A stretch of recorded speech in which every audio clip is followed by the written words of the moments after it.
Hi అండి, అందరికీ నమస్తే. ఎలా ఉన్నారు? బాగున్నారండి? గుడ్ మార్నింగ్ అందరికీ.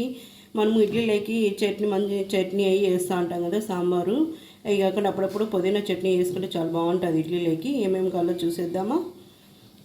కొంచెం జీలకర్ర, సగం స్పూన్ జీలకర్ర తీసుకున్నాను. ఒక కప్పు పుదీనా, ఎండుమిర్చి ఒక 6 తీసుకున్నాను, తెల్లగడ్డలు కొన్ని, ఎర్రగడ్డలు 3, టమాటాలు 2, కొంచెం చింతపండు. ఇవి కడిగేసి కట్ చేసేసుకుందాం. పెనం పెట్టేసుకున్నాను. 1 స్పూన్ ఆయిల్ తీసేసుకుంటున్నాను. 1 స్పూన్ ఆయిల్,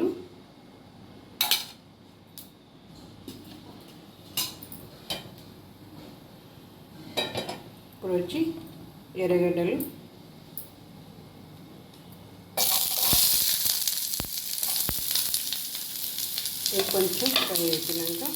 కొంచెం ఫ్రై అయిపోయినాక కొంచెం జీలకర్ర, ఇది కూడా ఫ్రై అయిపోయినాక టమాటాలు వేసుకుందాం.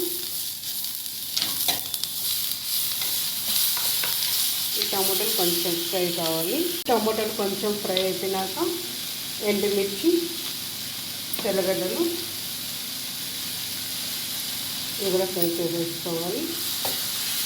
ఫ్రై అయిపోయినాయి. ఇప్పుడు పుదీనా వేసుకుందాం.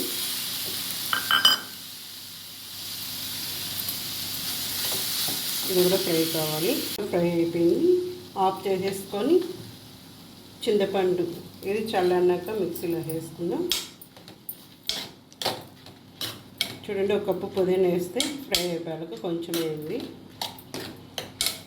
అంతే అండి. చల్లారినాక మిక్సీకి వేసేసుకుంటాను. మిక్సీకి వేసేసుకున్నాను. ఇప్పుడు సాల్ట్ వేసేసుకుంటాను. సగం స్పూన్ సాల్ట్. ఇది మిక్సీ కొట్టేసుకున్నాను. కొంచెం నీళ్ళు వేసుకొని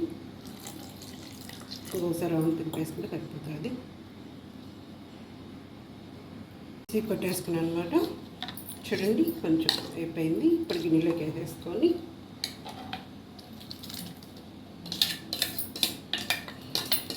కొంచెం చిక్కగా ఉంది, కొంచెం పలుచగా వేసుకుంటే బాగుంటుంది ఇడ్లీలోకి. కొంచెం దీంట్లో నీళ్ళు పోసుకొని ఇది వేసేసుకున్నాను అనమాట.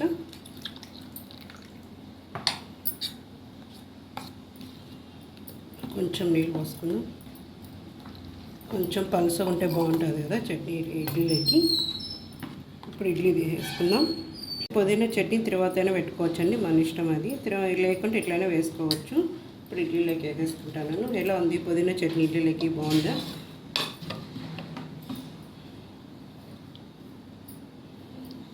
శనగకాయ పప్పుల చట్నీ లేకుండా సాంబార్ అప్పుడు చేసుకుంటాను కదా, ఇది కూడా అప్పుడప్పుడు ఇలా పుదీనా చట్నీ చేసుకుంటే చాలా బాగుంటుంది.